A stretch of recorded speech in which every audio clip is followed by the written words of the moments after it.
T20 world cup का सबसे बड़ा मुकाबला भारत बनाम साउथ अफ्रीका। इस महामुकाबले पर इरफान पठान का क्या सोचना है, चलिए आज इसी को समझते हैं। इरफान पठान का साफ कहना है, टीम इंडिया ने अब तक भले ही कमाल का प्रदर्शन किया हो, लेकिन असली खेल, असली लड़ाई तो अब शुरू हुई है। तो क्या टीम इंडिया वाकई उतनी मजबूत है जितना वो दिख रही है, या फिर कुछ ऐसी कमजोरियां हैं जिनका साउथ अफ्रीका फायदा उठा सकता है? चलिए इसी पहेली को सुलझाते हैं। तो सबसे पहले बात करते हैं भारत की सबसे बड़ी ताकत की। और पता है क्या, पठान के हिसाब से वो बैटिंग नहीं बल्कि बॉलिंग है। उनका एक सीधा साधा फंडा है कि बड़े टूर्नामेंट आपको बैट्समैन नहीं बॉलर्स जिताते हैं, और इंडियन टीम के पास ऐसा बॉलिंग अटैक है जो किसी भी बैटिंग लाइनअप की कमर तोड़ सकता है। और देखिए, इसके सबूत भी साफ हैं। 4 बार भारत ने पहले बैटिंग की और हर बार अपने टोटल को डिफेंड किया, स्कोर चाहे छोटा हो या बड़ा।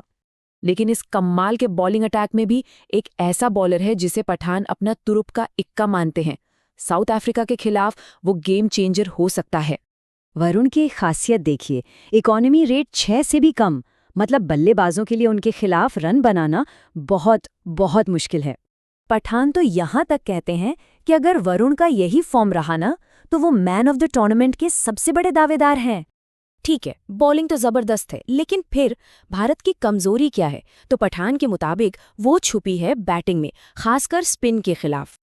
ये ग्राफ देखिए, सारी कहानी खुद बता रहा है। भारत का ओवरऑल रन रेट 9 का है, जो कि बढ़िया है, लेकिन जैसे स्पिनर आते हैं ये गिरकर 7 पर आ जाता है। और ऑफ स्पिनर्स के सामने तो हाल और भी बुरा है, सिर्फ 6.20। और इसकी वजह है टॉप ऑर्डर में एक के बाद एक लेफ्ट हैंडर्स का होना। इससे होता क्या है कि सामने वाले कप्तान का काम एकदम आसान हो जाता है। और ये सिर्फ कहने की बात नहीं है, आंकड़े देखिए, अभिषेक शर्मा, तिलक वर्मा, यहां तक कि इनफॉर्म ईशान किशन, सब के सब ऑफ स्पिन के आगे जूझते दिखे हैं। तो अब सवाल ये उठता है कि इस कमजोरी का फायदा उठाने के लिए सबसे खतरनाक टीम कौन सी है? बिल्कुल सही, साउथ अफ्रीका। और पठान ने एक खिलाड़ी को खास तौर पर पॉइंट आउट किया है, जो भारत के लिए बहुत बड़ी मुश्किल खड़ी कर सकता है। वो है मार्को यानसन। यानसन का खतरा डबल है। एक तो वो लेफ्ट आर्मर है, तो एंगल वैसे ही मुश्किल बनता है, और ऊपर से उनकी हाइट, करीब 7 फीट से जब बॉल आती है तो उसका बाउंस समझना बहुत मुश्किल हो जाता है। और बात सिर्फ हाइट और एंगल की नहीं है, उन्होंने अपने तर्कश में कई नए तीर जोड़ लिए हैं। अनप्रिडिक्टेबल बाउंसर, ऑफ कटर, और अब तो एक नई नकल बॉल भी है जो उन्हें और भी ज्यादा खतरनाक बना देती है।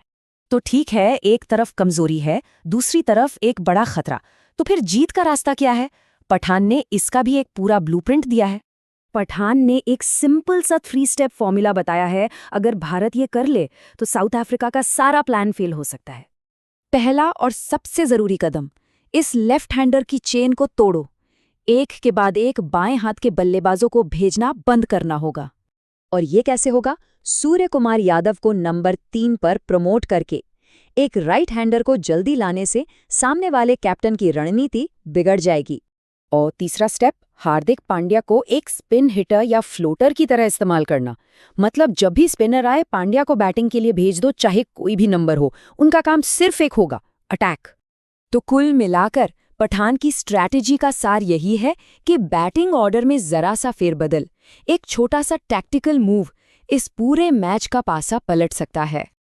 तो आखिरी सवाल यही है, क्या इस बड़े मुकाबले में जीत बाहुबल से मिलेगी या फिर बुद्धिबल से? क्या एक छोटा सा स्मार्ट मूव एक कमजोरी को सबसे बड़ी ताकत बना सकता है?